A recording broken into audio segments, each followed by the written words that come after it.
Greetings everyone, please go mode to make sure everything's set on up.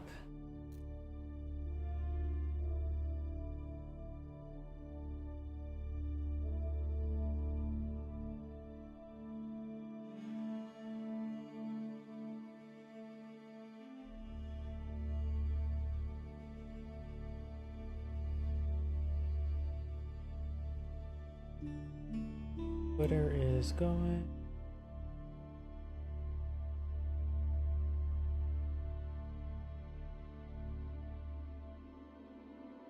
YouTube is going, Twitch is going.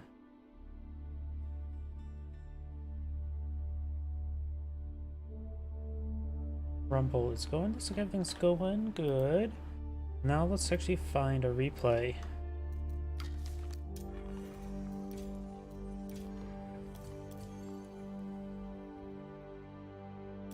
His replays are not hidden. But they're taking long. There we go. They've loaded up. We got a decent replay here. So let's go get started. I think there's not been any recent patches, right? Yep. I've been sort of not really been casting a lot of Age of Empires 4. 1, just exhaustion. 2, some life events. And so let's go and get back into it. Greetings everyone, and Great here for another Age of Empires 4 replay. Spawn on top left side as the green Mongols, we have Beastie. Spawn on bottom right side as the pink English, we have Kiljardi. When it comes to map generation, we do have both tier deposits relatively close by, and both tier deposits relatively close by as well. But there's a good chance the English player may not touch them. House there, going for the mine now. Maybe a good idea to go for the gold as quickly as they can, because generally Mongols tend to go for a spearman rush. He's collecting immediately up some wood, so, and seeing the villager is coming back to sheep. I doubt he's going to try for a pasture. He's probably going for a barracks for spearman rush. That's been pretty standard for most Mongols. Down south, gold deposit being clicked on up. We do have the Khan taking a pretty nice volley there. Khan almost goes down, and that losing a Khan like that would be very, very bad.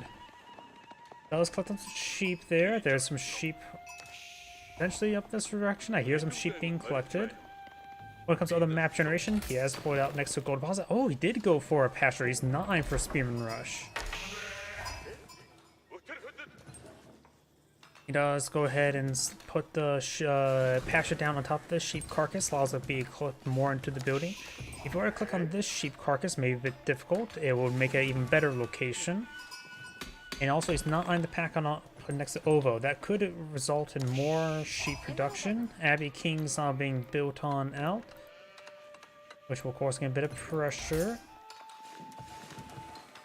This player is going for a bit of wood as well, so maybe I have some extra barracks, or not barracks, farm production. Maybe I just turtle in like most English players do, but I do have some wood being clicked on up, and some stone, so it looks like he's eyeing for a secondary town center.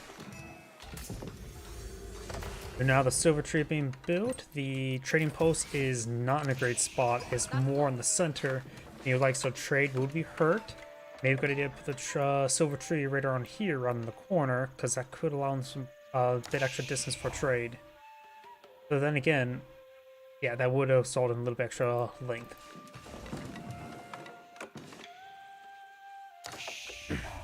And immediately something got in my throat.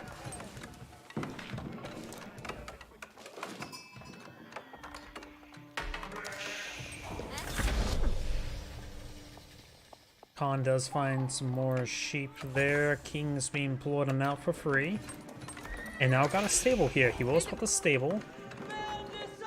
The scout only takes one arrow, packs the stable, redeploys there. Maybe I'm for a pair of Keshiks. He may have spotted a king there. A pair of Keshiks will be more than enough to deal with the king. And the silver tree is making its way to that corner.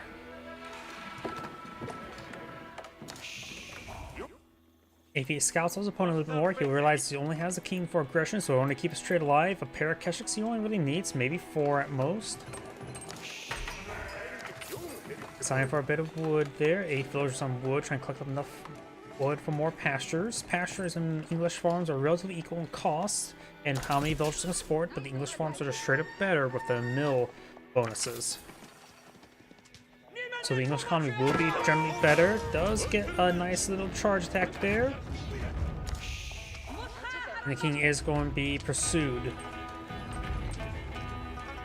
Well, he may spot this trader there. The king's vision is quite low. I'm pretty sure he skimmed his vision there. He's going for another charge. He's going for another ×2 Keshik.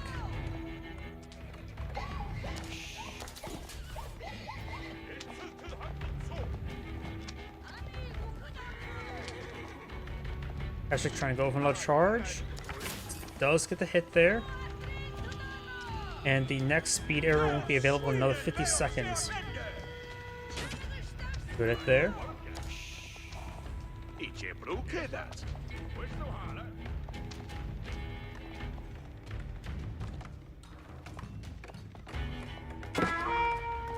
Keshik's now falling back. They do take some arrows there, but nothing too significant. We now have a mill on the field, a handful of farms. Right now we still only have a single pasture. He will need out some more pastures. Right now he has 9 villagers collected of food, which he actually has a pretty good stockpile of sheep. The pasture does prolong his sheep. But with 1 pasture that can support the 3 villagers, he will need another 2 pastures to meet his current consumption, sheep consumption. Villager gauging. Right now this trading path is quite not good. If it was max length to the end of the map, it would be around 70. Right now it's 44, which is not great. We have another market here, so maybe eyeing for some more income. The problem is the market will have to pay a full price for his traders. The king's taking some damage there. Keshik's getting some damage. Townsend reaches out to here, so he can't torch down the house there. Nothing appears to be exposed away from town center pressure. The Keshik's not moving around. Both players not far, or pretty far from aging on up. Does get 1 villager kill there. Spearman deploying the field, gets a good stab. Pardon Spearman would be very nice against those Keshiks. They've taken some damage. Nothing too significant. All he needs to do is just keep around the edge of the town, and I just keep them corralled. That will keep his trade very, very safe and allows him boom up on that. Right now, the Mongol player has no gold being collected other than through those traders, which is actually now a significant number on the field. He's going with double traders, so he's going to invest into full traders and not so full traders. And soon as that tier 3 Silk Road, which will, of course, he needs 15 for that, which will give him quite a bit extra income. I would say it's probably a good idea not to go, maybe 40 traders max he wants to go for.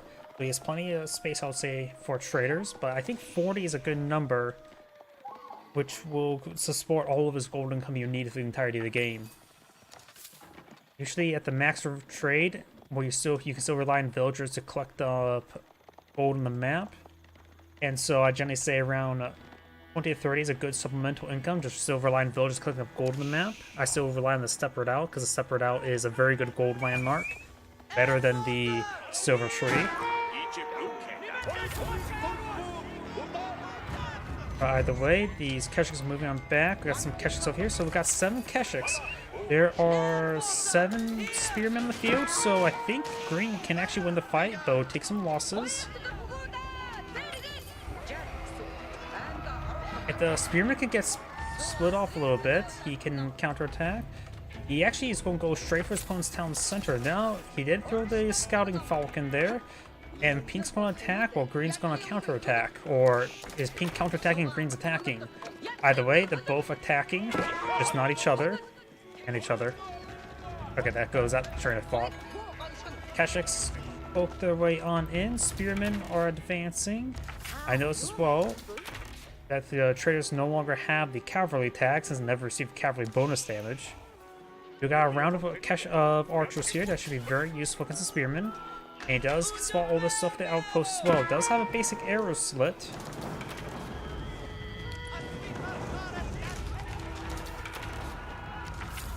Got a good number of archers here. Keshiks may need to engage to hold back the king and the scout. The rest of these Keshiks now push way forward. He's going to charge on in. He has to stand and fight the spearmen. He's going to lose him either way.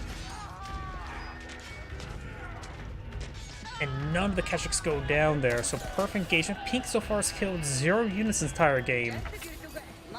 Though some of these Keshiks are quite wounded. Aging up and getting our Monk out would probably be pretty nice.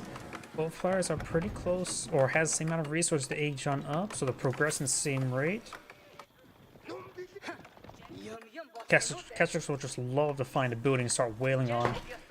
Primarily, I would say this walls. It may be a good idea for the Keshiks just to throw torches on the walls to get a bit of health through gen back. You have +1 range damage, +1 melee damage to the English player. I don't know if melee damage will actually make it more divisible against the Keshiks. Let's see. 28 damage. Plus 45. That's math I can't really do off the top of my head. But if I were to do offhand math, let's assume let's just run out to 30. That means 130, 60, 90, 120, 150. And oh yeah, +1 damage will make it. Well, then again, it's also the 3 armor, so maybe not. Good engagement there. Archers taking off those spearmen. Keshiks just wailing on the king. The king is dead. None of the Keshiks did go down there. He had 10. Now he's down to 7. And down so it does have all of 0 firing. Another Keshik goes down, so that makes 6 Curl Tie not being pulled on out. So right now, the spearmen do 25 damage per attack against the Keshiks, and so 150 is the visible number. Going +1 extra damage will not make any more divisible. The +1 melee damage is not important right now for melee. Unless he's planning to hit spearmen against archers, not great.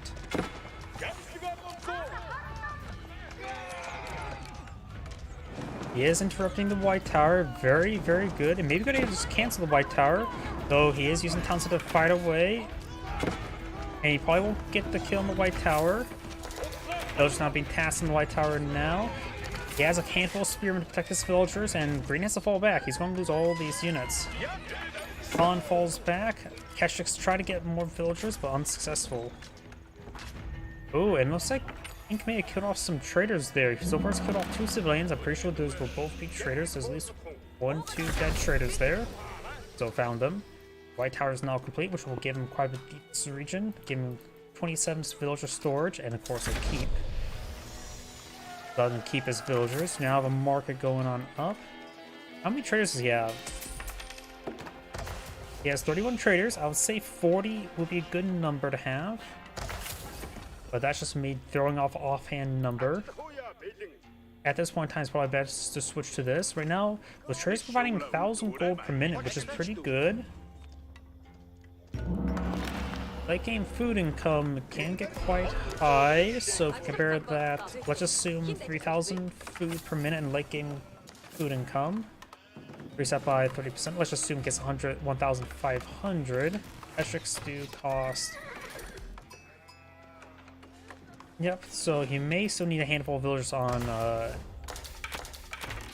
gold. This does buy some other resources as well, so it's really hard for me to do offhand math like that. Either way, we've got another outpost going on up. He does have the network activated. And not entirely, though. There may be an opening here where he needs to get another outpost, because I don't see one right here. He does also have a number of pastures here that can support up. Let's see, he does have 1 food. Can't really do ×3, but they potentially up to 18. Let's just assume 15 villagers on food. Here right now there's 20, but I do see villagers on deer, so yeah, 11 villagers. That's 20 pastures for 11 villagers. I still recommend for players to go for level 1 economic research. It is cheap enough that it's worth it. It's level 2 when it becomes questionable, and level 3 is pretty much not worth it at that point in time. Plus, when you get level 3 food, you actually need more than 1 pasture per 2 villagers, making their pastures cost ineffective compared to farms, the standard civilization farms. Got a couple of knights here hacking apart some of these traders. Got a single veteran Keshik. A good number of traders going down, and he's Mongol player made transition to crossbow since it's pretty common for English players go to White Tower to Knight production, and of course English man arms are likely, so going straight crossbowman is a good call. Got armor clad and veteran spearman research. He does have the blacksmith. Oh, looks like that's improved technology. He has gotten the improved siege works. Very nice. A mix of archers and crossbones would be nice, but Mangonel 2 wouldn't hurt as well. Plus, he can always deploy out what he needs.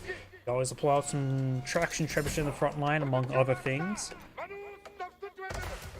And you can always play around the Kurultai as well. Right now, the Kurultai is in a defensive location. The Kurultai, I always say, is good for both for a siege camp and a really good defensive placement. It's a little bit more difficult to use offensively, but it is an excellent defensive position, since you can just plant that and defend a location when it comes to you. Either way, Kurultai for 4 does trying to go for an outpost now. Handful of knights could spot this advance. We do have a large number of spearmen and a handful of man-arms pushing along the flanks. There is an opening on the back side, but he may go for the front side. One crossbowman in the region, of course, going to need a lot more than that. And now we've got the knights moving around. Shaman may get picked on off. Windguard Palace not been promoted. I didn't realize he was that close to aging on up. The Mongol player, we're seeing the Windguard Palace, may need to be aggressive and push on forward. Shaman goes down. And also Shaman over here also goes down. Right now, Green is cleaning up 3 relics. The Mongols, of course, does want to get as many relics as possible, not for the gold income, but for the stone income from Tithe Barn. Because every pebble counts. And now got a good number of spearmen and man-arms here. That's going to cause some serious issue for Green. He is bringing some Keshiks on in, but he's fighting against spearmen. Green's point has some siege weapons here. And the siege weapons do get affected by the Kurultai for increased damage and health regen. More Keshiks being blown in the field. Trader's going down, has not tasked him away. Green's reinforcements should allow him to recover, but he's taking a lot of losses. A lot of traders going on down.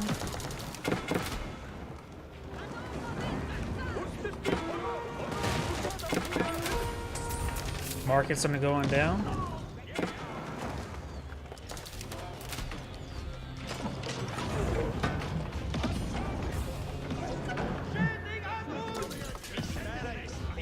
The White Tower is taking some damage. Crossbowmen firing away. More outposts going up. We do have a good number of traction trebuchets for in the field. This one is going for some Windguard footmen, which are a anti-cavalry footmen. Crossbowmen will still be a good item against them. It'd be a bit more difficult to use Keshiks against them, but Keshiks still always get the charge attack. The extra market does go down. Still retains 37 traders on the field, so probably should just rely on Silver Tree building more traders. It doesn't need the extra market anymore. Keshik's charging way forward with the speed arrow, trying to charge down these spring golds. One spring gold does go down. Keshik's being used to dive the other spring gold. Another spring gold on the field. And now the White Tower is set ablaze. The White Tower will go down. There's just a good number of traction trebuchets here. Mangonel takes a hit there. He does, of course, have a bit of help. Should allow him to take another hit, but it still goes down there. Green has stabilized up north, down south. The English player is still very low in military. He needs to go for Windguard Raiders. That's a fast production time. Other one's 45, minute 15, but this is 25 seconds. So he needs those Windguard Raiders. It's the only thing that gives him more mass quickly. But Windguard footmen charging forward, nothing to all these traction trebuchets, who will lose all these siege weapons. Does set ablaze another structure. And now we've got this force heading down south. The Kurultai will be supporting them. Gotta make sure it gets deployed in the field. Yep, that looks about right.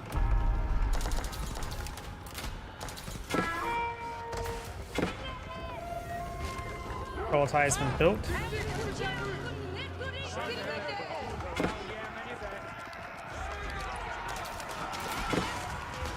Crossbowmen and Keshiks now falling back there.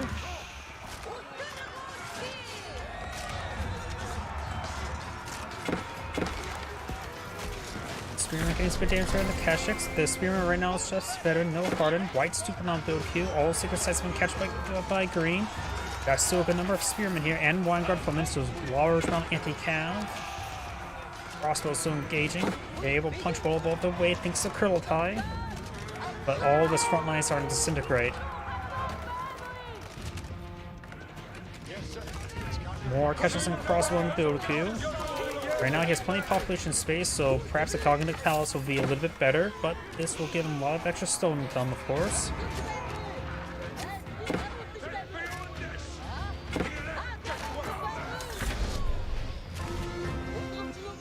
Khan has arisen.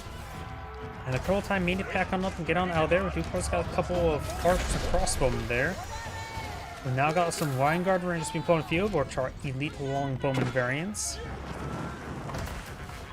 And now it's going for the Stone Bounty. Not going to improve Stone Bounty because it's generally not worth it. You have to torch down a lot of structures to make that even worth anything. And now he's starting to go for the better Magadai. He's going to transition to Magadai.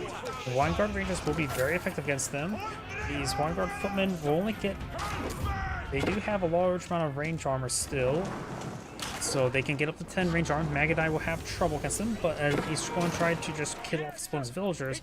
Magadai do that quite well. We do also have a 26 villagers here, which does alert him. Going for another outpost here.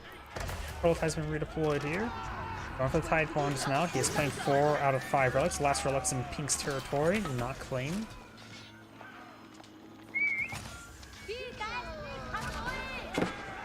Now also got some Mongol hand cannoneers, which may be better to just eye for crossbowmen, since they crossbowmen get affected by incendiary arrows along with Magadai.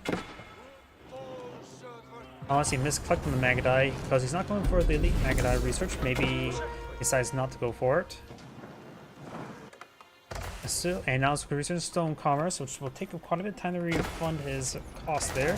Kurultai repacked on up. It does, of course, have no range armor and will get surrounded there. There he goes, now it's fully surrounded. Getting some good damage there. Kurultai managed to escape on out of there. They've got to just deploy somewhere off the side. And Kashix now trying to gauge the Vanguard Rangers. Vanguard Rangers. Vanguard Footmen do go down. Vanguard Rangers are going to be hacked apart by the Kashix. Both sides have minimal army. I think more so. He has quite a bit of wood. 89 villagers. I'm assuming he's continuing villager production. Yes, he is. Both sides lost a good amount of civilians.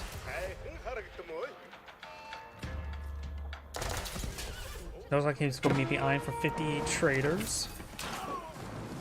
Right now, he has 0 villagers on trade, or villagers collecting gold, and has 2,000 gold. So I think he's reached a good amount of villagers traders on gold right now.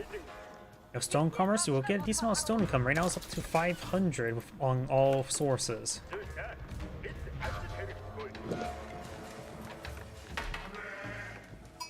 I wonder, does he have improved biology? Does going for the elite Kashix, does go for just regular biology. I was going for improved biology later when it's enough stone. And he is going for the elite Magadai. Magadai, I always say they're worthless amount in the game, but in Age 4 they can do a bit better with the sheer bow limbs, which will be counteracted by his opponent's armor clad, but they still get affected by the +2 damage. Does give him access to more multiplication with the incendiary arrows, so it's not exactly 1-for-1 there. But they can be quite nice when they're elite and fully upgraded. Silvertree deployed. Ooh, now this is bold. Holy crap, I don't think I ever... That is bold, and his opponent's going for some trade here. These guys... One round there will give him a massive amount of gold. He needs to stop this keep being produced there. He has to protect this trade, because it's a high-risk trade, but high-risk, high-reward. When these traders connect, that's going to be a lot of gold. And Cannoneers firing away. The Warren Guard footmen have quite a bit of health to them. He doesn't have elite army tactics yet for them as well. Both sides' armies are far from being fully upgraded. Curl Tynal trying to set on up. This will greatly benefit his hand cannoneers. Up to a staggering 50 damage. And Pink backs out the game. This and grazing. Thank you for watching, and on to the next replay.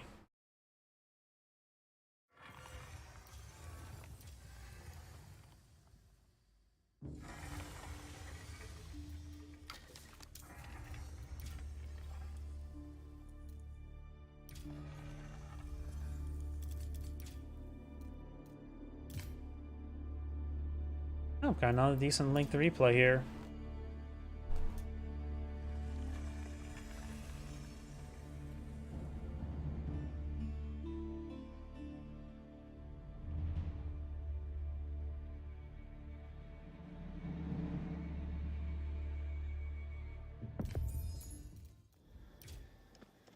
Greetings everyone, and Great here for another Age of Empires 4 replay. Spawn top or just right side as the Orange Ottomans. We have Beastie, who's closely going for a military academy.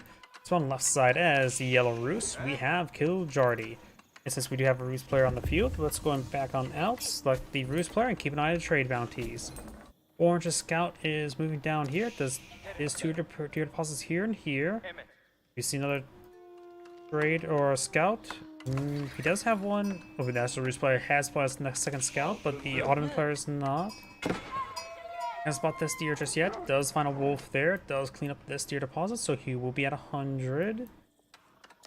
Orange will find his deer deposit. Nothing's found his other one there. Yellow may find his other deer deposit relatively soon.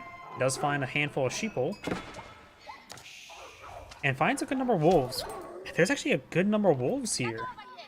And yeah, he actually spotted them, manually queued them up, be killed. And the local doggos will be going on down. Yellow scout will take some arrows. And orange will find his other deer deposit.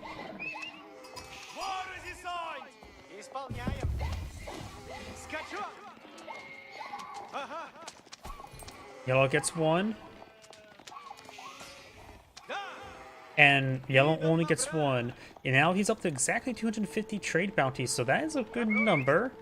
We just have to keep an ear out for other wolf engagements, such as this one.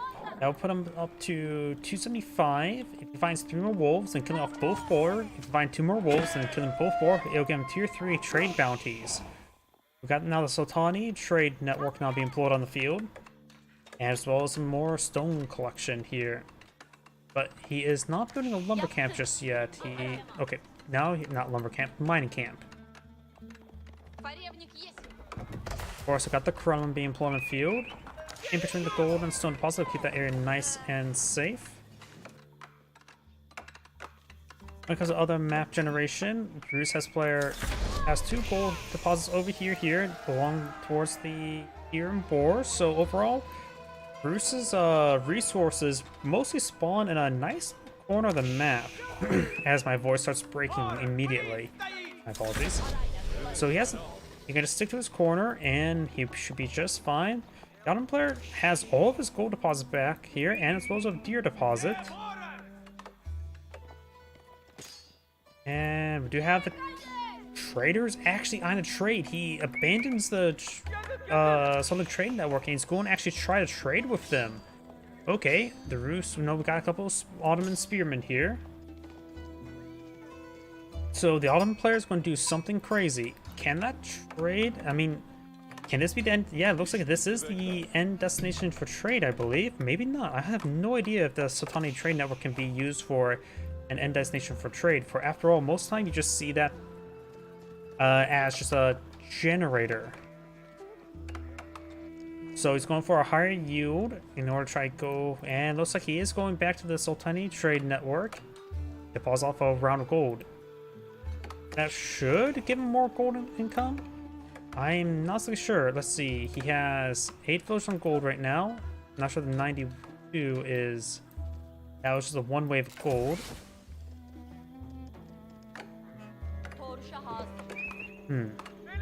24.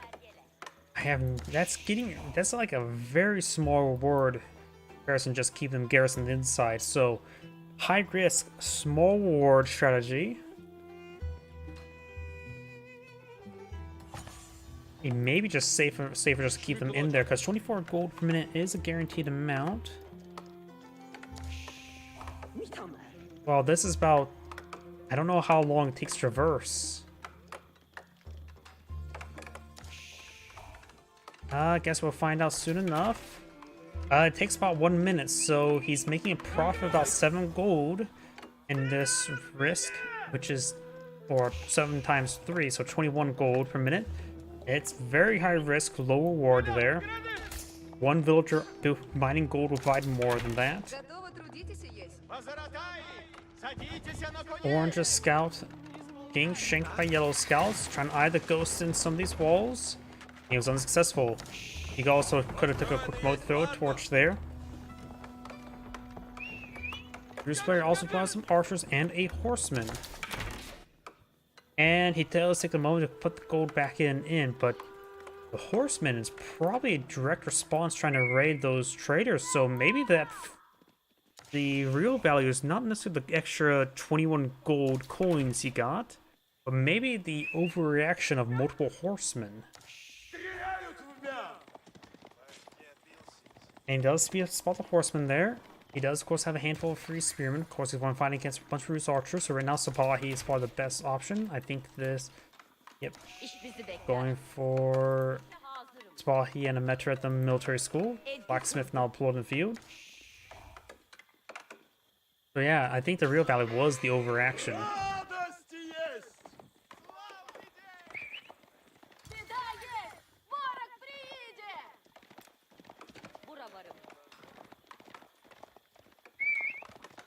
We do have a number of spearmen now engaging these horsemen and scouts, mostly.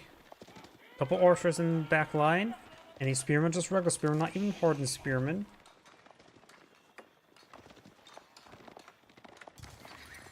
The Rus player is really pumping out these archers, so Sipahi does feel like a good option to me.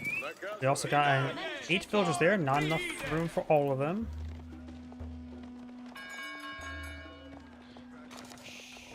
Does peel off one villager there. He wants to make sure he has enough space for all these villagers.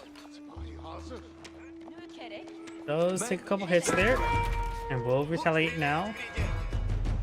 Single Sipahi on the field from the military school.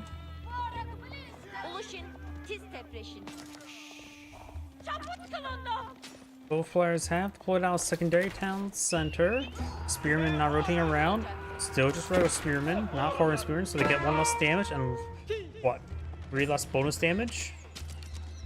Does take out one of those archers now. He does activate Fortitude, which Fortitude increases attack speed, not damage, so him have to pursue the units will actually make it so attack speed's not super useful. Now we got a Metra there.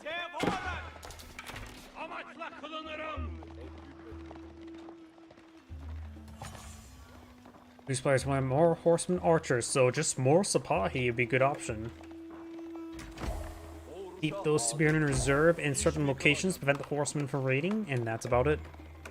Now I've got military schools being deployed out by the Rus player, which Sipahi, being a horseman variant, deals bonus damage for siege. I will say that would be still a good counter.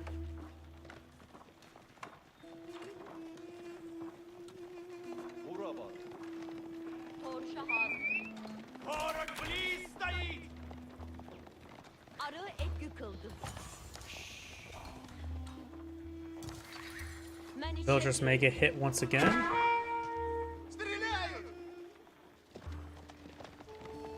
And Mahid Imperial Army now being pulled in the field, which will of course give him access to some free siege weapons.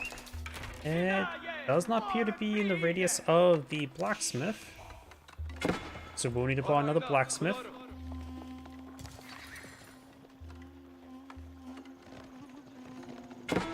And now he's building some battering rams. And when he ages up, Sipahi will still be a good option, but also you can perhaps eye for man-at-arms and lancers. Goomba does get stabbed to death. I wonder how much trade bounty the Rus player has at the moment. 375. So we need to kill off 2 more wolves and another boar in order to get tier 3 trade bounty without needing the high trade house. The Rus player is very far from aging up. He has nowhere near enough gold nor food. Mining camp quick goes on down there.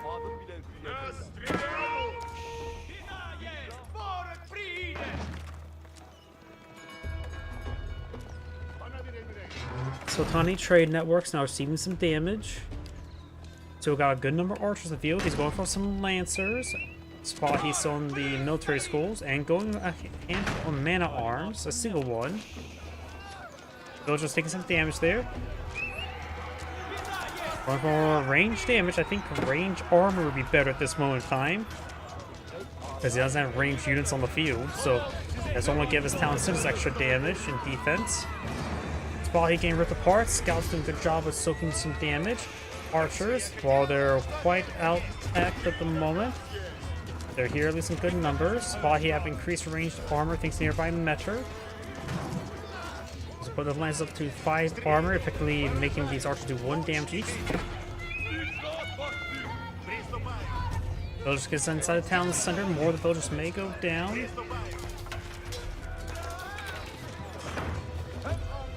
Counters firing away. Got a good number of garrison arrows. Does hit the Metter, and the Lances will take out those units. And the villagers will shank the scout and horseman there. And we got some early knights full in the field. The Lancers will be more than adequate to deal with them. He doesn't. Yep, the Lancers just continue pursuing. They're wounded, but they should be fine enough. And let's back on out and let's take a look at the Vizier for the Ottoman player. Oops, wrong button.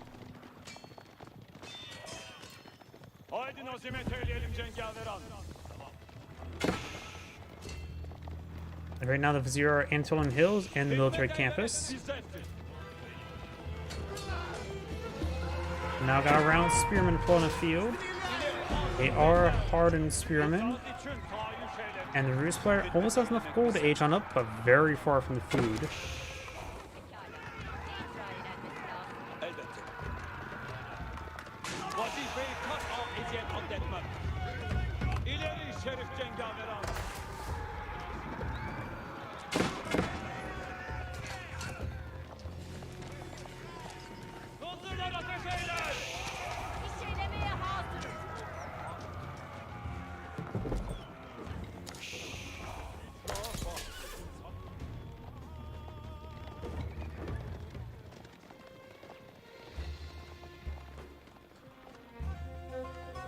Some battle rams in front of the field. Looks like the Rus players trying to knock his opponents out of the game.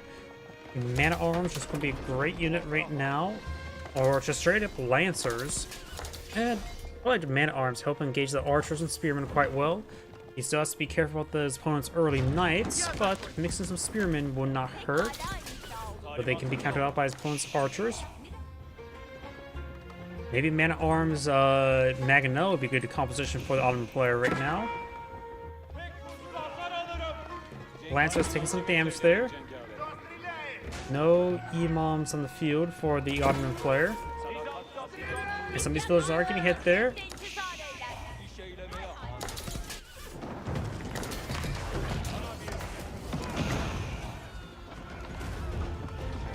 Maganel push way forward, trying to hit some units. He will always just take time to splash down the battering rams if he can't get the other units.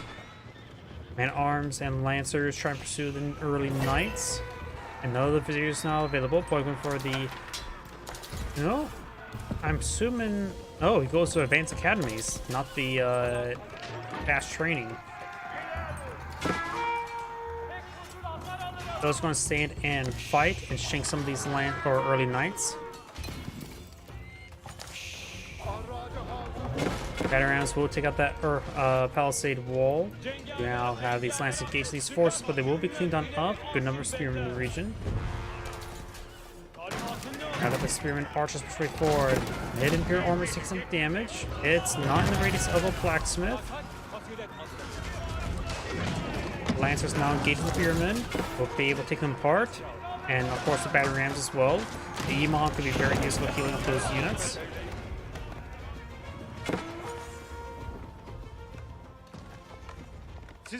Lancer will go on down.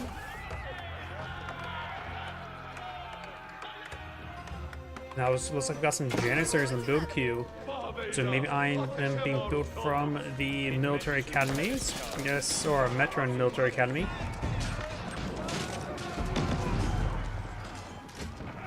Those archers quickly go on down, eyeing for a bit of berries. Berries are not a great source of food, but a source of food. Right now the village count is quite even at the moment as well. The Ottoman player can always go for trade bags and prove his Sultanic trade network traders. He's not built anymore as another form of a production queue. The returns are not immediate, but trade bags will really help them out.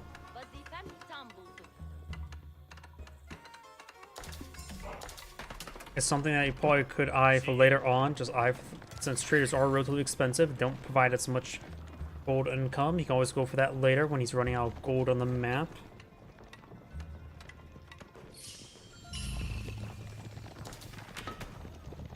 Imam does pick up that relic.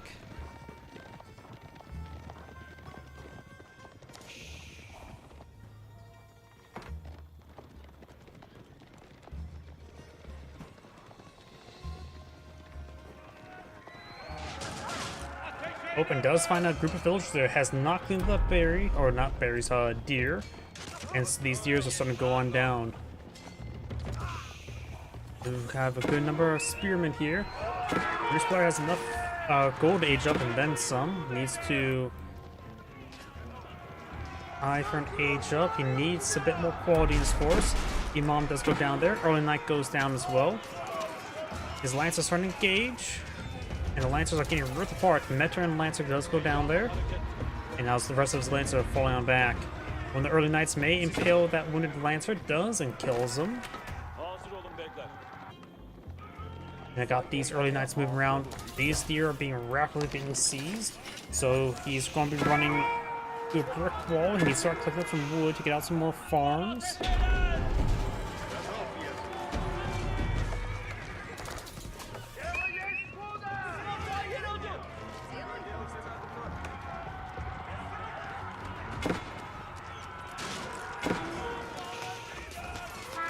Spearmen will be ripping apart these Lancers, no problem. The Crown, of course, is a fully upgraded wooden fortress, barring the spring golden placement, so we'll get some good fire support as well.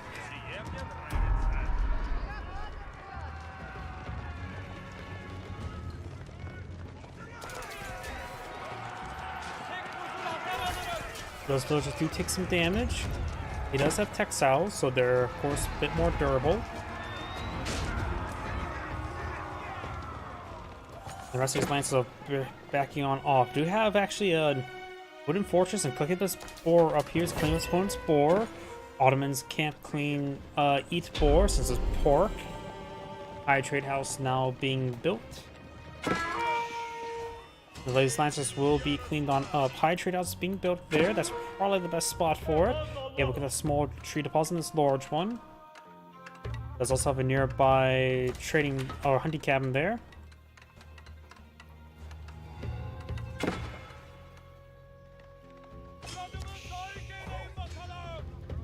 And the Lancers did a lot better work than I expected. Probably because there were Castle Age Lancers versus Feudal Age Knights.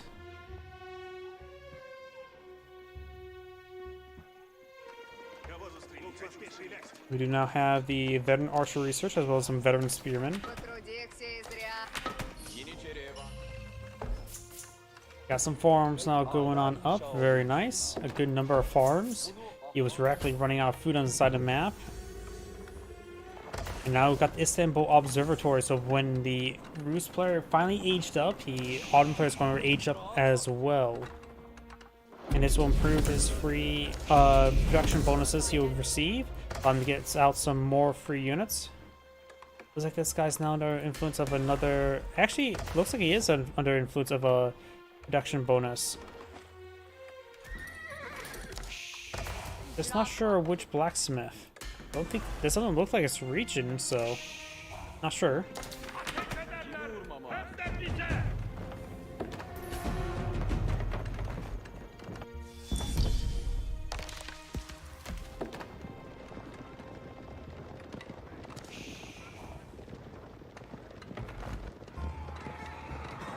Very good. Palisade walls went up there. He needs to start repairing up this wall.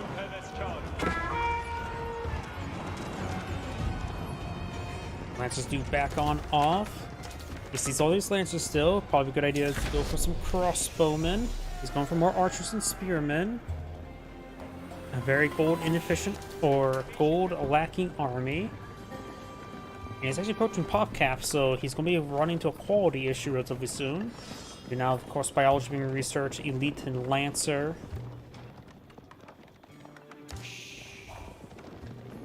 He's also deploying out a decent number of Janissaries at the moment as well. And the Rus do have pretty good knights, but 10 Rus's H4 army tend to be Streltsy, which tend to be very cost effective. Individual Strelets are just 25% discount on a hand cannoneer for a Strelet. That's very good, with no downside at all.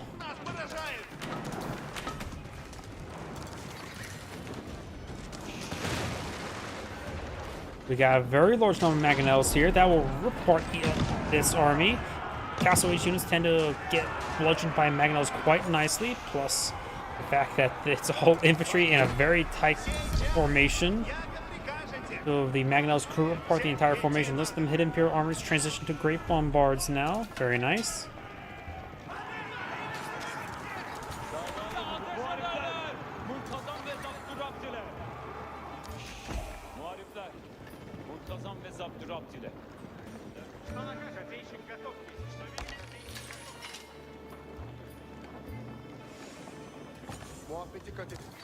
Orange's army is quite nice, but much smaller than his opponent, but high quality.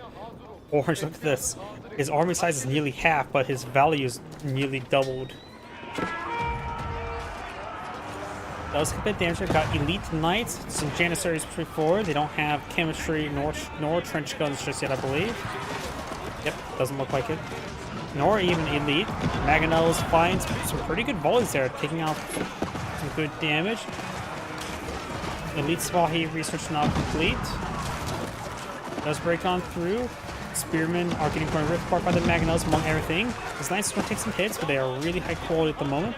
We got a big round militia that can help the first players stabilize. But Janissaries from intercepting. Additionally, Janissaries do have the repair ability. Lancers will go down. Janissaries report the militia. One of the Mangonels to go down. The militia picking up the rest of the Spahi. Now got Janissaries and Mangonel versus just archers. And these militia will, they have still some lifespan. They won't die from militia, just by, not militia, by heart attack. They will die from bullets. Another Vizier is now available for the Ottoman player. Let's take a look, see what he's going for. And does go for the trade bag, so he may eye for the Maxent Sultani trade network now. Archers moving forward. He has nothing key. Oh, they've got some spring bolts there to engage those Mangonels. When Mangonel does go down, Yellow's villagers getting hit by some Spahi. And that Wooden Fortress has been a bit of a spring bolt replacement.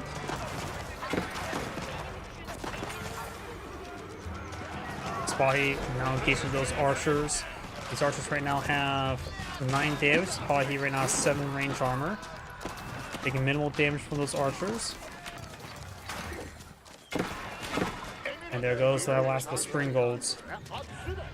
I got another round of Spahi and some Janissaries.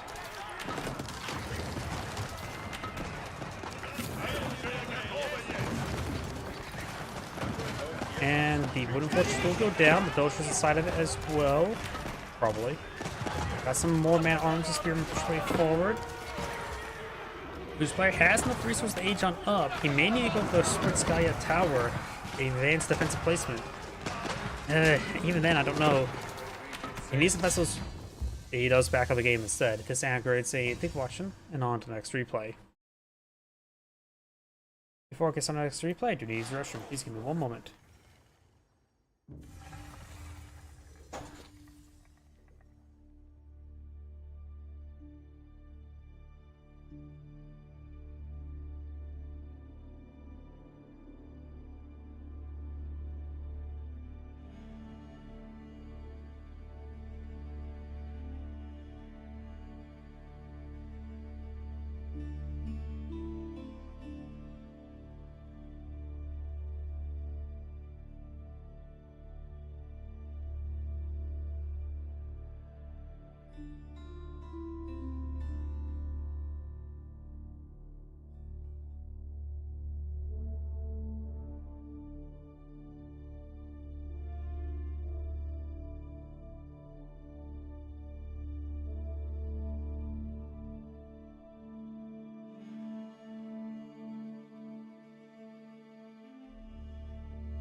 My apologies, I'm back.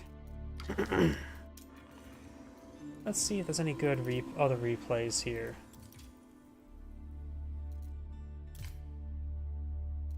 Man, there's just a good number of linked replays, isn't there?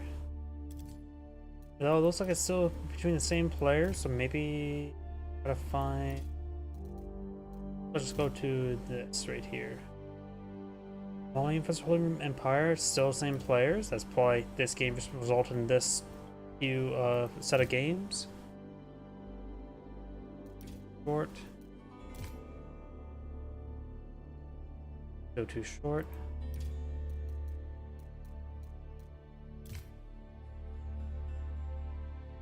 Oh, and we got a decent replay here.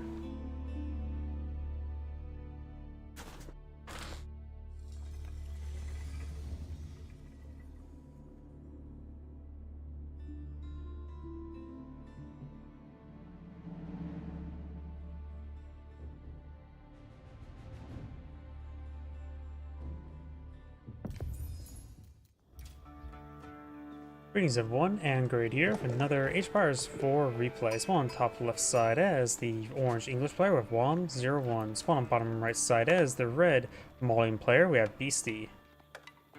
When it comes to map generation, his deer deposits spawned up pretty far over here. The English player's deer also spawned up pretty far. Of course, the English player probably not even eye for those deer, let alone the berry bushes on the map. Maulians do not get the advanced berries income, so we probably go for that as last resort. We do have now the mining camp or mining pit here. Trying to build it out as well. Some of the straggler trees.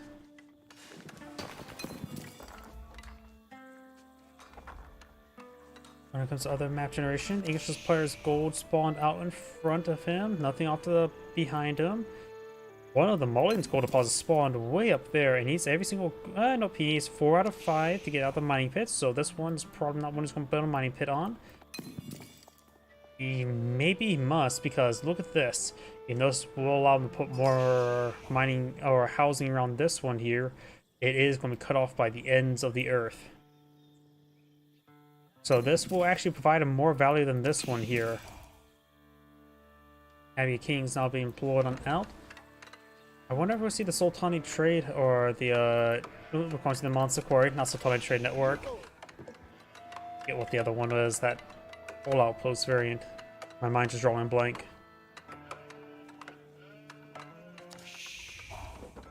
Abbey King's course will get a bit of, let him apply a bit of pressure there, probably onto these housing.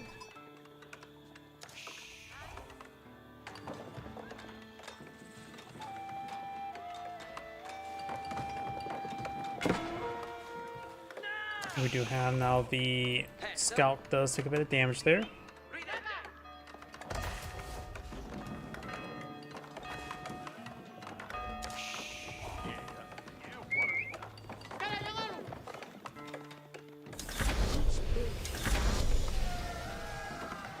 Both players now advance next 8. Free Kings on the way. We do have a barracks in the field, blocking by a handful of Donzo for defense. One Donzo on the build, on the field, or on the build queue. Blah. Now Zion for this mining pit over here. The King's now pushing his way forward.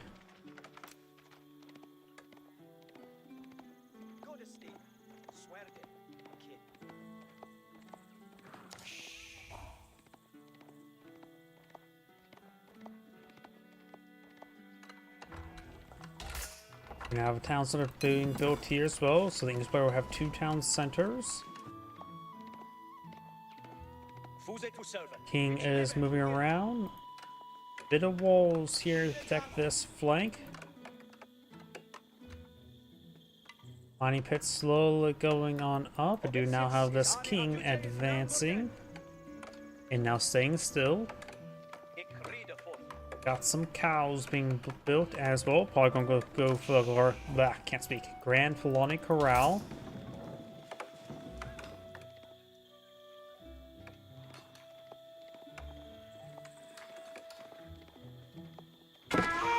Donzo does get a nice volley there. The ranged javelin throw does 2 bonus damage versus cavalry. Double damage. The king only has 2 melee or 2 range armor, 2 melee armor. Not a whole lot of armor, not a whole decent amount of health, but pretty slow attack speed.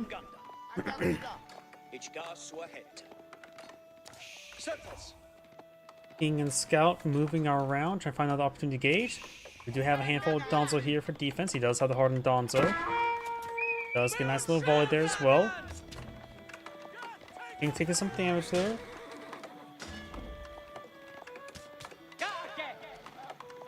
That villager does get picked off there. Little victory. Donzos will get another javelin throw there, denying the king's health regen a little bit longer. But more Donzo over here. More cows being plotted out into some cattle farms.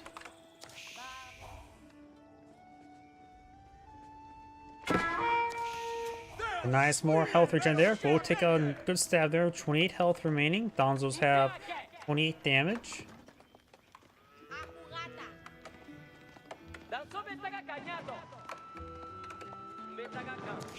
Scout getting some damage on that house as well.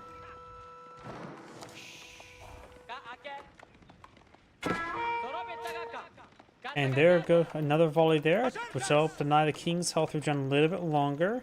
The king looks like will live. They'll just rapidly seizing that gold deposit as well. English player now trying to pull out some farms.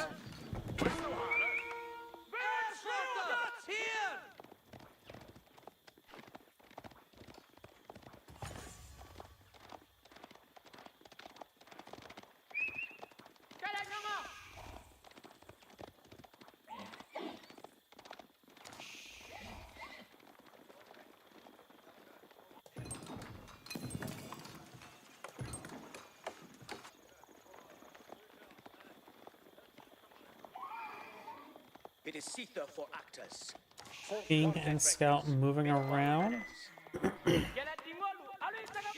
We'll get a bit of good health regen there. I don't see more Donzo here. He has 5 Dons in the field. More cows in the build queue. All 5 is Donzo right there. Villagers could try shanking the king to hold in place for the Donzo. Here comes the Donzo. Does get a volley on the king. Denying the health regen. Good damage on the king. And Orange Wolf keep his distance. English players already age on up. We'll probably go with the White Tower. Maybe around here. Maybe around here. Let's just gonna go right around here. Good defensive spot. A lot of natural foliage in this region.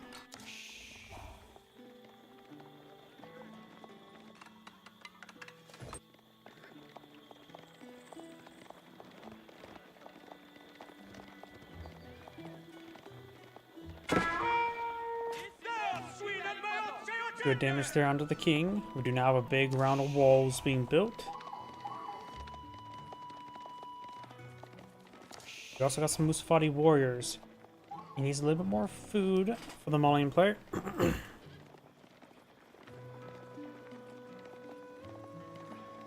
Grand Filani Corral now on the build queue. Now get those cows, bring in a whole lot of food, all in the form of cheese. King has generated decent amount of health. Non-warrior scout. Yeah, we'll see. Did spot those units. We'll get past a good volley on one of those units. Good damage on the king. Denying some more health regen. And the king is, or the English player is eyeing for some crossbowmen. Expecting his opponent to go for some sofas. Crossbowmen are only useful against Malian sofas. Good hit there. So if he were to scout out the English player and sees all the crossbows, he probably should not eye for the sofas. Good eye for warrior scouts. Veteran warrior scouts get bonus aim versus range. We now got the warrior scout upgrade, so we may actually see warrior scouts.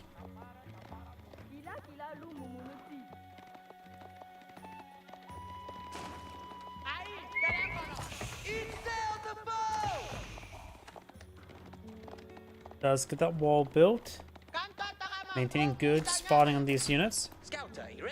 The warrior scout does have good movement speed and good health regen. Not as fast movement speed as horseman, but nonetheless really good health regen.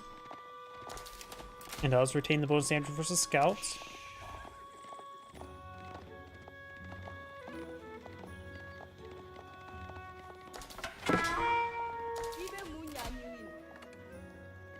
We got some Musafati warriors helping pull on the field, which is probably a good idea against the English players since they tend to go for a large amount of man-at-arms. The English player is not deploying out man-at-arms. Does have veteran spearmen and crossbowmen. Eyeing for our anti-sofa composition. We do have some sofas in the build queue for the Malian player. Now this guy doesn't really scout out what the opponent's doing. He sees the warrior scout, which is a pretty cheap upgrade, so it doesn't give indications going for a veteran warrior scout. We do see the veteran warrior scout research. I think he just canceled that. Nope, he just got it completed.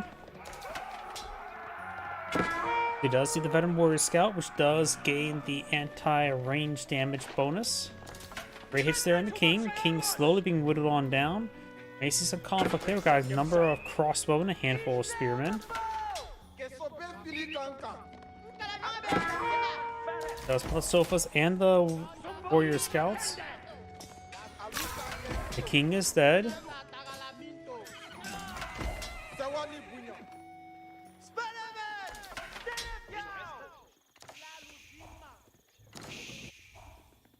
Musafati warriors camping that relic.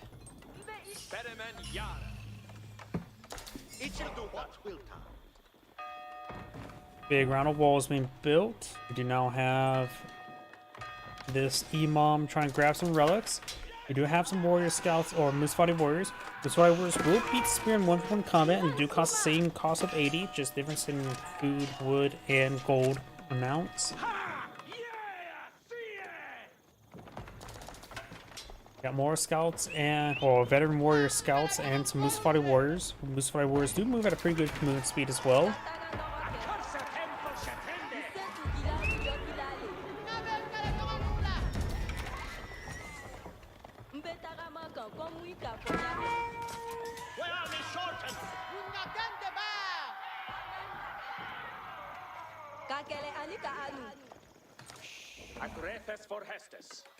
We also got some longbowmen being built on the field, which should be effective against those Musafati warriors.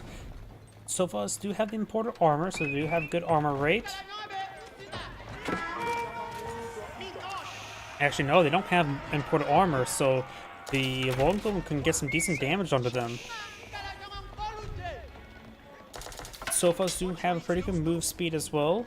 Not as fast as veteran warrior scouts, who do retain the full, now get the full horseman movement speed rather than just the middling speed they get in regular warrior scout form. Sofas do have good movement speed at higher than horsemen, slower than horsemen, better than knights.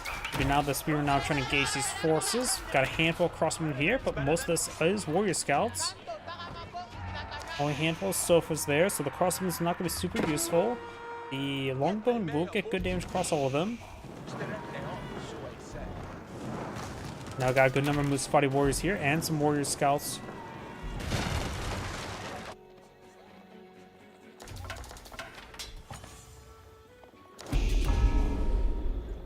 Got more walls being built out over here. The white tower is over here, out of position to protect everything. And we've also got the two towns here as well, but most of his stuff is his farm's not in this region. He may want to collect all those berries just to simply get them out of the way. And now somebody's villagers are going down. Does go for conversion ritual. He has to pull back. He won't be able to snipe the monk. There's too many villagers in the way as well. Now you can turn around and engage. There's a good number of spearmen there. Musafati warriors could just begin a move forward while the warrior scouts eye to hunt down the longbowmen. Orange has a decent number of forces over here. We do have Red's now advancing way forward along the center as well.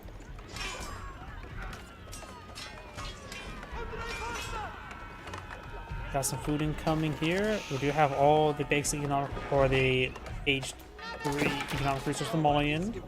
No wood or still gold collection for the English player. Maybe I just a prolong to get out closures. So it'd be a good idea to collect some of the gold in the map. Warrior Scouts now engaging the Spearmen. It's not great engagement for the Warrior Scouts. There's also some Musafati Warriors in there. They will beat Spearmen 1v1s, but hard. And it looks like Orange will lose the fight, but Red will take a large amount of losses in return. Musafati Warriors have been picked off by the Longbone as well. And maybe a good idea for the English player, go for the Warngard Palace. Berkshire Castle is quite nice, especially where this map has good choke points, but I think the Warngard Palace would be better. We got the Warngard Rangers. I have a bias towards the Warngard Palace since it's a bit more of a rare option. You get a bunch of fun, unique units. Warngard Rangers will be very effective against pretty much all the Malian ground army. Just have to be careful about the sofas, but that's about it.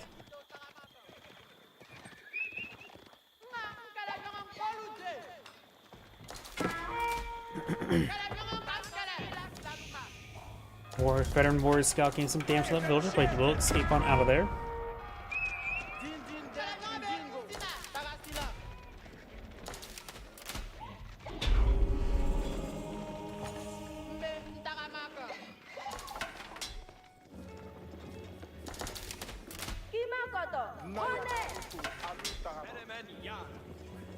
Got this force moving around, trying to find an opportunity to engage these walls.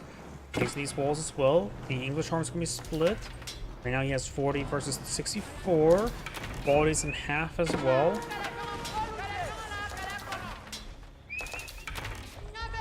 Red's gonna be back on off. He does have, I think, yep, just a town center capital firing away with his 2 arrows. We also got an Imam to mix up everything. Red has claimed 3 relics, Orange has claimed 2. Does get those inside the town center. And right now he's at pop cap as well. Town center is firing away. The White Tower will provide some fire support now. Spearman trying to hold the line. These Musafati Warriors advancing along, trying to hunt down some villagers. Red's army here. Forcing down this wall now. Longbowman takes out that scout. Musafati Warriors does take out some of these villagers. Right now, there's been very little villager deaths so far this game. After how many times have Red's been inside his opponent's villager line, but Red's only killed off 3 villagers this entire game. Orange did manage to kill off 1 as well early on with the king. Red does lose another villager. So both players lost 3 villagers. And I suppose right now, when it comes to the Grand Philonic Corral, got approximately 4,000 income right now. Not as much for the English player. He has a lot of villagers building at the moment.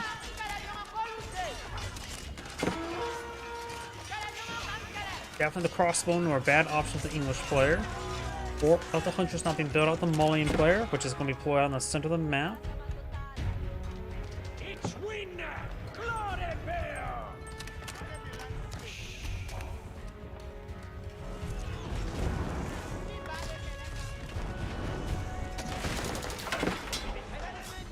Veteran Warrior Scouts now breaking the way forward.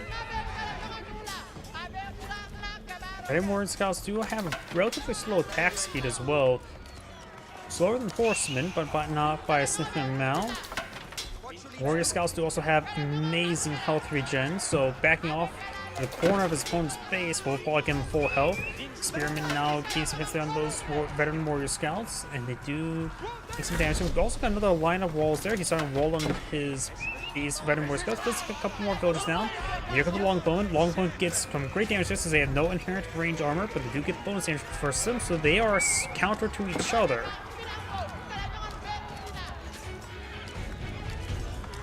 And now these Warrior Scouts are just trying to get out more villager deaths.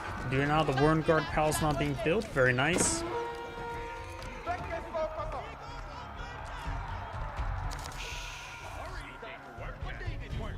Warren Rangers, so should be pretty decent. And he fights against a good number of more Warrior Scouts than Warren Footmen, but I think Warren Rangers would be more than adequate just since Warrior Scouts just have no range armor. We do now have the Elite Warrior Scout research on the way, which I'm pretty sure they still don't get any inherent range armor, which is to wait and see. In fact, he only has 4 in the field, and yet he is going to continue getting that upgrade. Maybe a good idea to cancel it and just not go for them anymore. They are very difficult to make usage in mass numbers. We do now have a round of stone walls being deployed on the flanks. Very nice.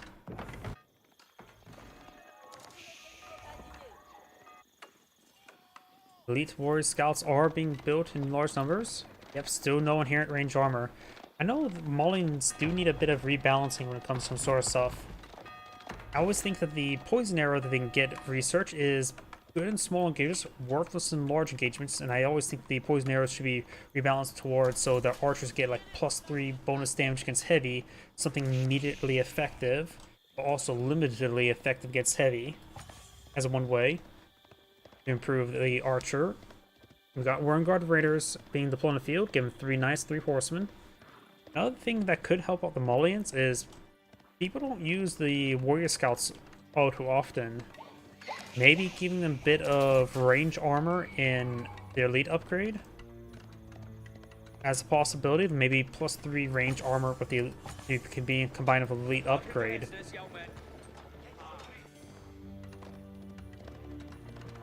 They still get their relatively slow attack speed.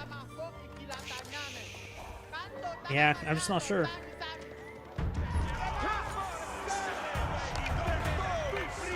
But I'm thinking maybe +3 range armor with their elite upgrade probably could make them hit more of a useful counter unit. Because right now, their ability is health regen and mobility. Even if they do get plus bonus damage against range, archers, their unit that's bonus damage meant to counter, just rips them apart. Because they have lower health and no inherent armor. The extra armor could make them a bit more useful. Just a hypothesis though.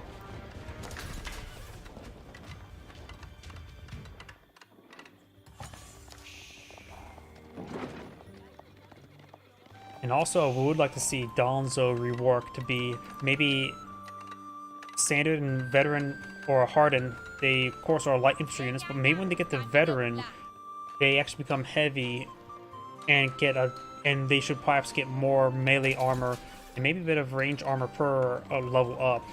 As right now, Donzo do have 1 inherent melee armor, so maybe not necessarily become classified as heavy, but maybe when they become hardened, they get 2 melee armor and 2 range armor, and then Elite says +4/+4 to give them a bit more durability. Or maybe they don't gain the heavy. They lose the light tag when it becomes veteran, but don't gain the heavy tag, just become infantry. Neither heavy nor light. And no, they have to be some sort of counterplay. And just ideas, just spitballing. We got a good number of knights and horsemen here. Veteran horsemen, elite knights, veteran warrior scouts gain some gun damage, as well as got elite Mustafati warriors and their elite warrior scouts. I keep on trying to say veteran. And orange is trying to ignore them. Horsemen will beat the warrior scouts in 1v1 combat. They have the same health between veteran and elite warrior scout. Veteran horseman versus elite warrior scout. In fact, they have the same base damage as well, but they have higher attack speed, so veteran horsemen are still better than elite warrior scout. Of course, elite warrior scouts are cheaper, costing 90 as opposed to 120. Pushing down some of the farms, tipping over some cattle as well. You can always eat the cows later. He does only tip 3 cows, but mill and eat the cows. Minor damage there, honestly.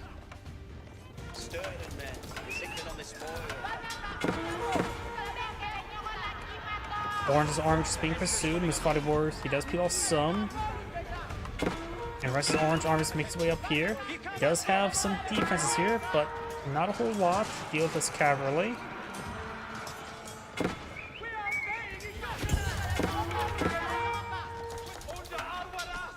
Second side being decaptured as well. He does get the elite horseman upgrade. We don't see biology just yet, and he's missing a large number of blacksmith upgrades as well.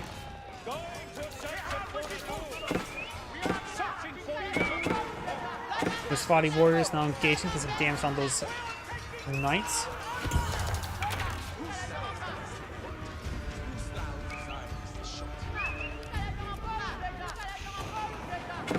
The Spotty Warriors now engaging these units. They of course will get great bonus damage against the heavy units, plus 18, double damage. So they will rip apart these knights no problem, and they should do decently well versus horsemen.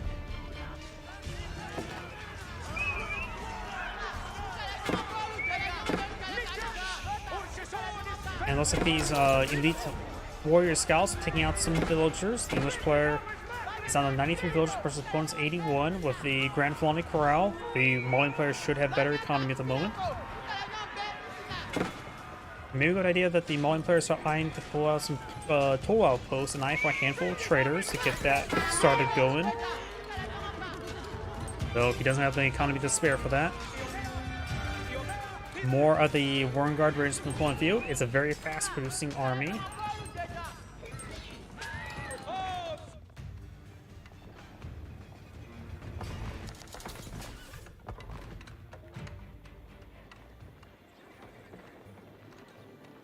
Precision training increases the range of Donzo by 6. Range damage of Donzo by 6, not increased range by 6. Oh, that's something different. Archers by 2, javelin throwers by 3. Huh. I don't remember that upgrade. Has it always been there? Either way, that will give archers plus 2 damage, and which will help them out a little bit. Boost Spotty Warriors push way forward. Longbowmen firing away, they're not Warren Guard Rangers. Just elite longbowmen.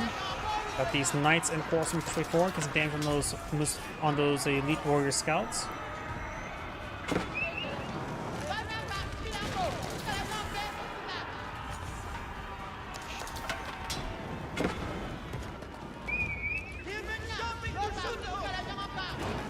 Push now that old mining camp there. Got a good number of bombards and mangonels there. White Tower now firing away.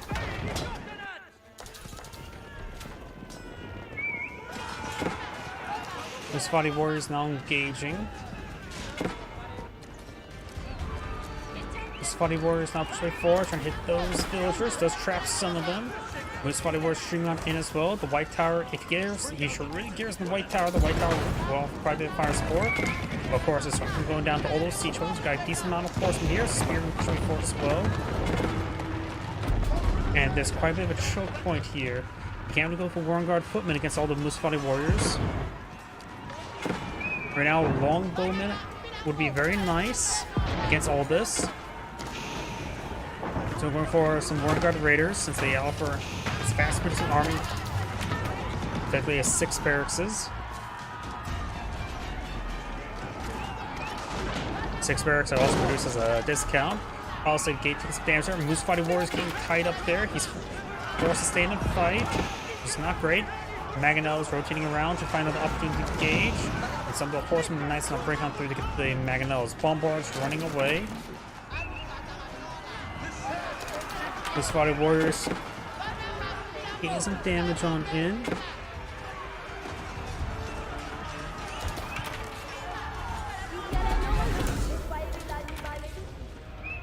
Knights getting some damage there, being picked off by some Donzo, elite Donzo point of view. And these knights will find for the Huntress if he hasn't seen that already. For the Huntress does also have the Bombard in placement as well. Gains good damage, does lose another Bombard. And that knight will go down. He does save 1 Bombard. And the Spotty Warriors are still going at it. The Spotty Warriors will finally be cleaned on up.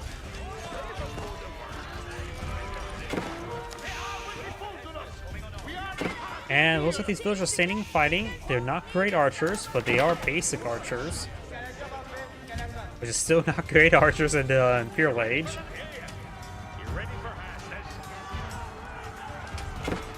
And they are not affected by any sort of network citadels. Their villager count is very similar, which means it's clearly an advantage to the Molian player with the units. We do have now a good number of Wurmgard Rangers now being deployed on the field. There are 9 ranged longbowmen with more health and more damage. If you get a comparison between the two, you can see they have 9 range, 14 damage, plus 12 versus the Musafati Warriors, as opposed to 11 plus 8 and 7 range. Additionally, 95 health versus 125, so the extra range and damage and health, they're going to be a bit difficult to deal with, and they should do great damage versus everything. Plus, if you put them on top of walls, they will have 11 range. They will outrange bombards on top of walls. Think about that. Bombards have 10 range. When these guys are on top of walls, they will outrange bombards. They will outrange mangonels. They'll outrange unupgraded Springolds. Wurmgard Rangers, I believe, is a unit that people sleep on too much. We now have another keep over here. These players are relying on enclosures. The Wurmgard Palace. The Wurmgard Rangers do cost wood and gold, even though the unit itself is food and wood if you look at the unit individually.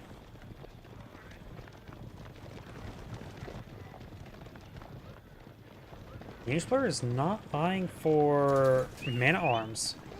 I don't even know if he even has armor-clad research. No, he doesn't even have... There's still Vanguard man-at-arms. He may want to start getting the research going, so it's an easier transition if he needs to go for them. Though he's fighting against a number of Musafati warriors, so Spearmen will probably be a better hold the front line unit. Wurmgard Rangers is going to be excellent. Incendiary arrows would be very useful for them, as well as the arrow volley as well to get them very powerful, very fast rate of fire. He is keeping the night production up and going, as well as the force production thanks to the Wurmgard Raiders. The Musafati warriors still pose a bit of a threat to them. Spearmen, this ground army is moving around. He does not have siege engineers. Taking out some villagers here. Good number of villagers may actually go down to the Molian player. Guys now trying to pursue these knights. Knights will skip on out of there.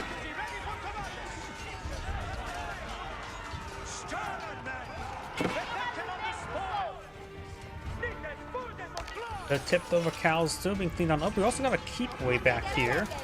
Help them keep the cows safe. After all, you gotta keep that cheese production going.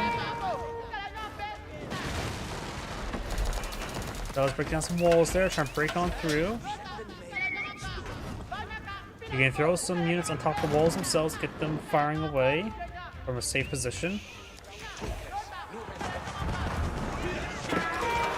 Spearmen and Wurmgard Rangers firing away. Does have a handful of hand cannoneers to mix on in. We also got some Musafati gunners. Musafati gunners are straight upgraded hand cannoneers. And we also got some traders in the field being gunned down as well. We have actually a bit of health from something. I do have actually a bit of health.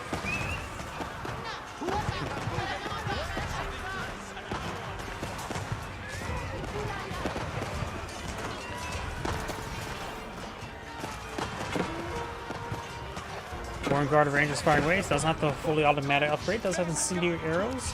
Does need +1 damage still, and it's going for lightweight beams. Is missing some blacksmith research still, and these units will get overran. He may just want to set us up away. He's trying to bring the spearmen. Spearmen just need to attack, move forward to draw aggression.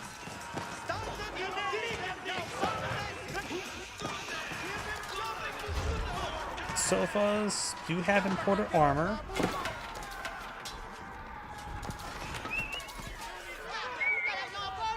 Another villager gets stabbed to death by a spearman, and looks like these Wurmgard Raiders will go down. Red's pushing forward with some more Musafati, or some with more warrior scouts, and we'll take apart 2, 3 Springolds there. Orange does have an outpost here, and a good number of villagers. Villagers want to stand and fight. So the warrior scouts did bug out there for a moment. And he probably could task some villagers to repair up the White Tower. You could just task a couple villagers. You don't really want to build it immediately. Rebuild it. Just put 3 on there, and the repair rates will eventually be completed.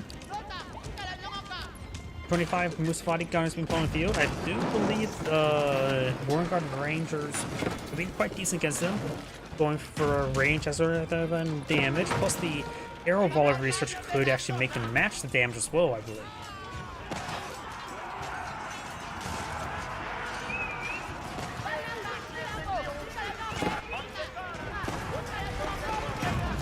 We also got some English hand cannoneers, no chemistry research. English has quite a bit of gold and food stored on up over more Warren range raiders. Musafati gunners being cleaned on up as well.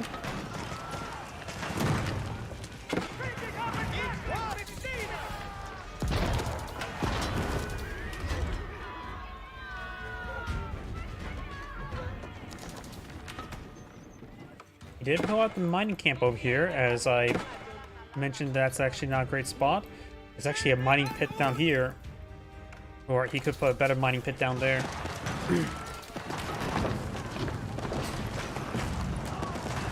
Keep does go down there. Orange or red is cleaning up all that gold, and looks like he's eyeing for a bit of wood here. Warren Guard Rangers do cost wood.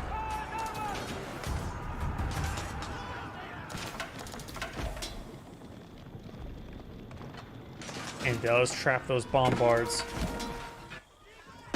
Musafati gunners do gun down on villager there, but will be retaliated upon. Good number of spearmen in the region, and has a handful of English hand cannoneers. Musafati gunners have the same range attack speed as hand cannoneers. They just have +3 damage, same health. That's one of the reasons I say they're just straight up better. Plus, they also have the camouflage ability as well. They do cost 240 as well, like English hand or any hand cannoneer. But they is more slightly heavier towards gold, costing instead of 120, 110, 130. Slight little redistribution there, which is technically the only downside there, since food's the easiest resource to collect on up. The Balians can get some good gold collection rate, getting plus what 40% effective traders with the toll outposts. Every toll outpost provides, what, 8% gold drop-off? Or... that's like plus 40% toll outpost. 8%, yep, so 8 times 5 is 20%. Oh, 40% extra gold drop-off. Making their gold effectiveness is similar to the Mongols. And very similar as well. Yam that works for his toll outposts. Very similar. Have these units backing on off now.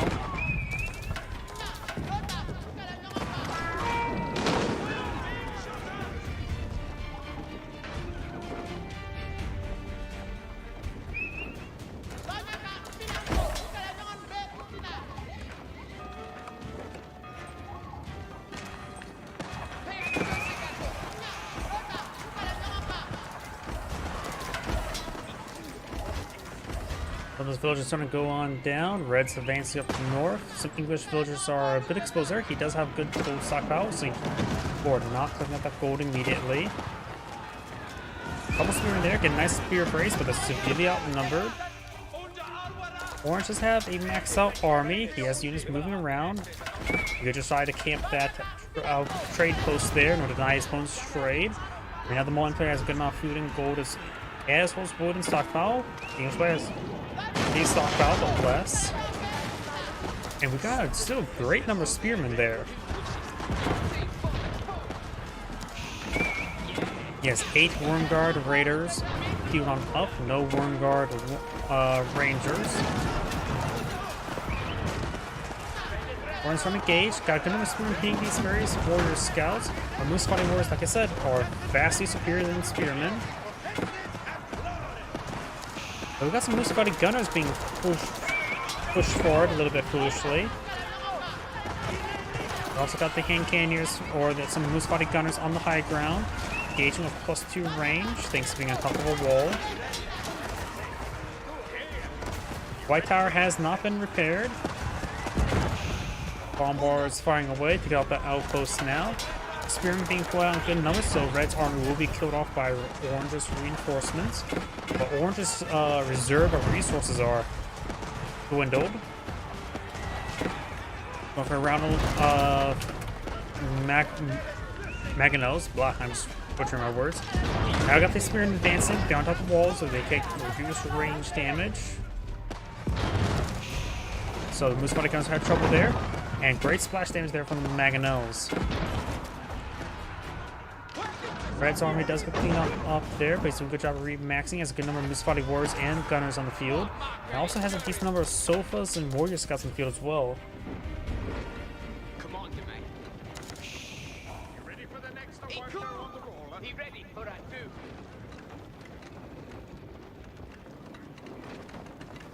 Now we've got the veteran archer research for the Mulligan players. We're going to try to pull out some archers, which of course will do bonus damage versus spearmen, which he's been seeing a good number of them, so he's on to pull out a counter unit.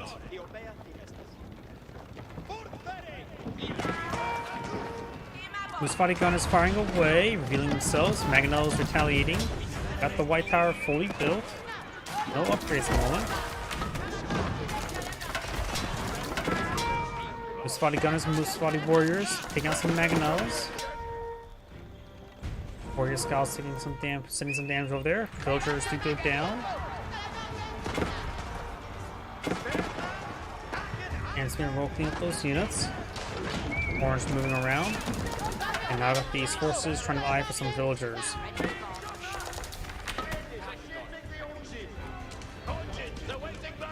Battery ram's not pushing way forward, trying to deal with the keep here.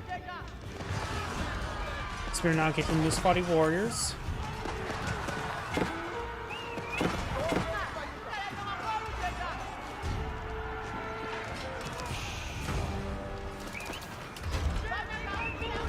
Knights moving around. We do now have these knights and horsemen being engaged by these various horsemen. Bill just collecting some wood there. He's running out of wood on the side of the map. And now some battering rams being picked on off. Orange trying to push some forward some battering rams along the flanks. He has crossed the T over here as well. Red also has some battering rams in the region. And let's get these raiders push forward. Maybe I'll get some villager kills there. Warrior scouts and sofas making their way up north, some Musfati warriors in tow. Good number of exposed villagers.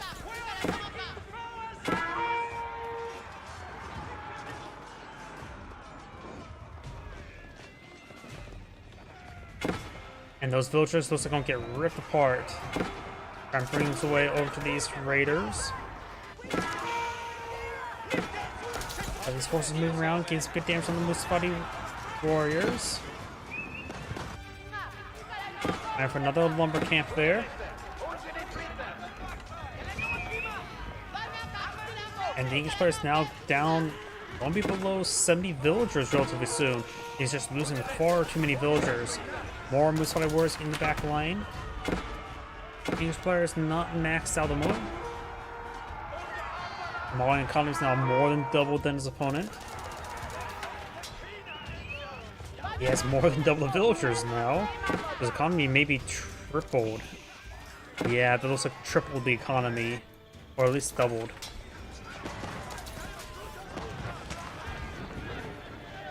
Yeah, I think the economy is tripled for the Malian player. It's not good for the English player. He does have a military size 101, which is a pretty good military size, but overall the raiders have not been panning out. I think it really should have gone for more of the rangers than the raiders. If you would have gone for rangers and man-at-arms, it may be a bit better. Man-at-arms, of course, will get countered by the Musfati warriors, but the rangers will hard counter the warriors. Got some Donzo mixed on in as well. And he would have got the arrow volley as well. They can do some great work versus Musfati warriors. And do quite well versus the gunners as well. We're taking out that battering ram. The white tower will be saved, but severely damaged.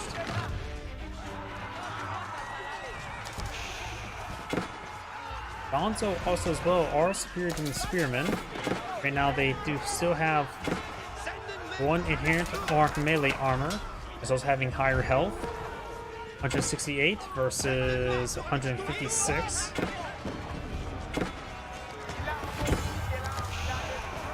Spearmen trying to break their way through that little gap.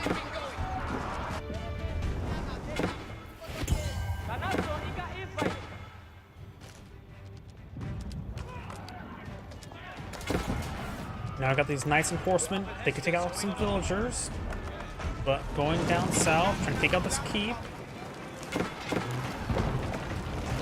Got a good number of dons on the region. Has some spearmen here. Orange looks like this army's not going to do all too well. Musfati gunners firing away. The keep does go down. Oh, looks like Orange's army there will get cleaned on up. Red's just going for another keep now.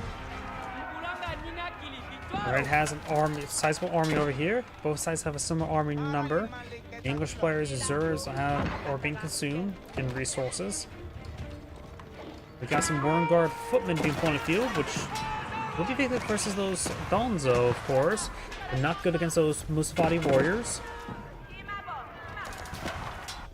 Both which are vulnerable to longbowmen. But right now he has no wood, so he can't go for Wormguard Rangers, let alone longbowmen.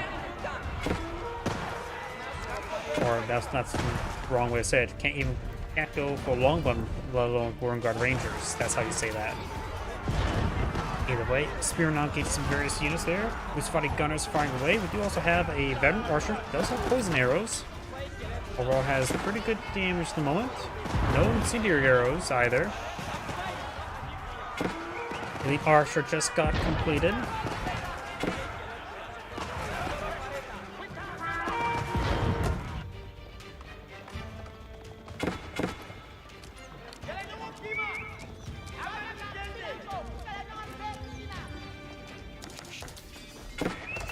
Maybe a good idea to send the villager there to repair the White Tower, just slowly.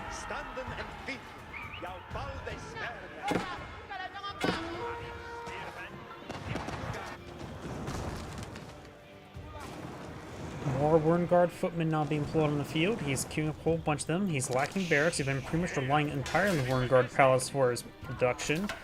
No real production on the field. Does have some for his opponent. Not a lot, though. Now there's a good number of battering rams. From batter his opponent's walls down.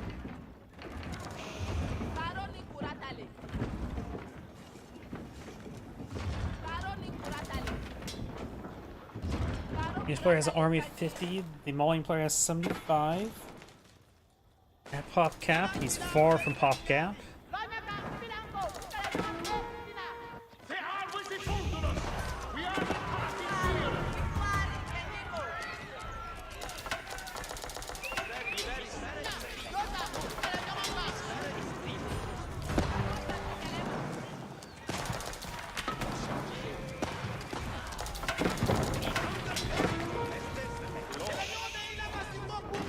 Batterham's not pushed way forward, breaks through the gate, no problem. He does have a sizable army here, but mostly composed of spearmen. Has a good number of Wormguard footmen.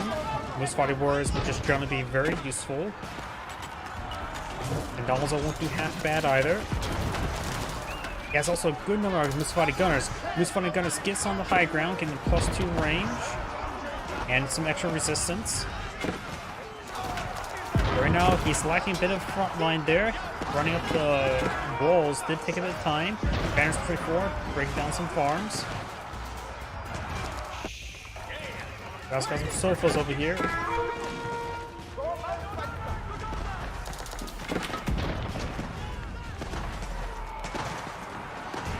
Now the Musafati gunners are trapped.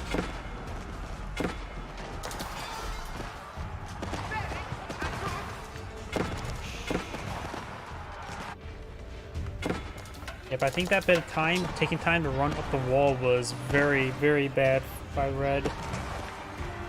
Red's also having trouble remaxing on his army, going for a good number of Mangonels now. Soon we're going to have 8.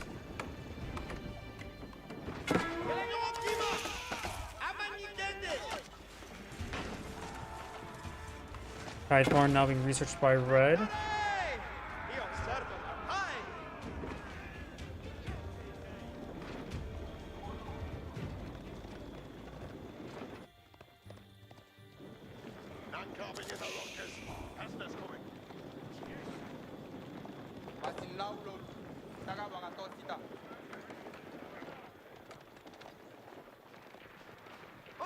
A number of spearmen here.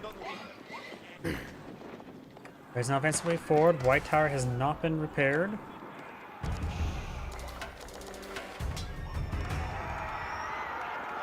Orange does have quite a bit of army on the field due to the lack of villagers. It's now pushing forward. A good number of Musfati warriors going straight for the economy line. Wouldn't be half bad. For more Vanguard footmen. Orange pushing forward with a sizable army here. Red does have a number of traders. He has to be very careful not to lose. But right now he has a pretty good amount of stockpile of resources. He can lose the gold income, though he doesn't have a whole lot of spare wood to replace them. Musfati warriors doing the back line.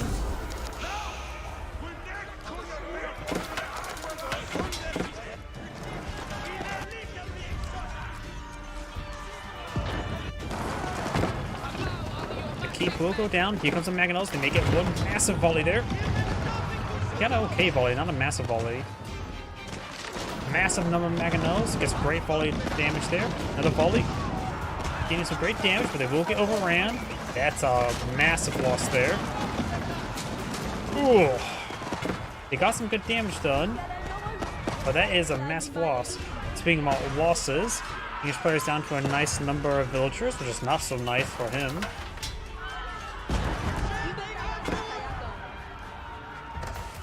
More Vanguard footmen are being pulled on out here. Doesn't really need to fear the spearmen all too much.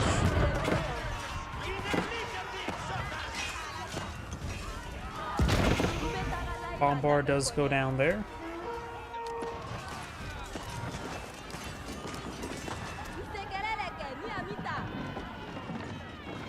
Whereas good number of spearmen and Vanguard footmen. We've got still a good number of Musfati warriors and going for a good number of Musfati gunners. But that Pop Katamoni has 6 more Mangonels on field. And Orange is back to the game now. As Angry is saying, keep watching, and on to the next replay. That's probably my last replay for tonight. My voice is starting to go out. Sorry about that. Everyone, thank you for watching. Have a good evening.